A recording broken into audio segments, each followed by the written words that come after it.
Azali Assoumani réaffirme régulièrement que Mayotte est une terre comorienne, tout en recevant des fonds de la France, notamment lors de l'opération Wambushu, à hauteur de 150 millions d'euros. À chaque fois qu'il sollicite l'aide financière de la France, il semble remettre en question la souveraineté de Mayotte, ce qui crée une contradiction. Lors de cette opération, le gouverneur de l'île d'Anjouan s'était opposé à l'initiative. Azali s'était rendu sur l'île et avait organisé une réunion avec les habitants, demandant aux journalistes et participants d'éteindre leur téléphone et de ne pas enregistrer ses propos. Cependant, un participant avait malgré tout enregistré la réunion. Azali y aurait affirmé que s'il ne réagissait pas ou acceptait l'opération lancée par la France, c'était en raison du soutien de la France à son pouvoir, avec des promesses de longévité à la tête du pays. Malgré l'existence de cet enregistrement et les informations fournies à l'ambassade de France, aucune réaction officielle n'a été observée de la part des autorités françaises.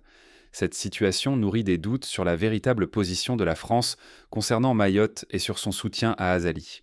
Aujourd'hui, Azali persiste à déclarer que Mayotte est une île comorienne et qu'il pourrait un jour la récupérer, sans que l'on sache dans quelles conditions cela pourrait se réaliser.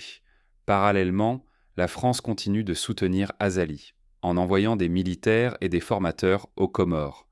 Ce soutien constant du gouvernement Macron envers un régime autoritaire soulève des interrogations sur la nature des relations entre l'administration Macron et le gouvernement d'Azali. De plus, ce soutien renforce un sentiment anti-français croissant parmi la population comorienne, ce qui pourrait entraîner de graves tensions. Il est donc urgent de clarifier la situation pour éviter des dérives potentielles qui pourraient être catastrophiques, en particulier en ce qui concerne la question de Mayotte.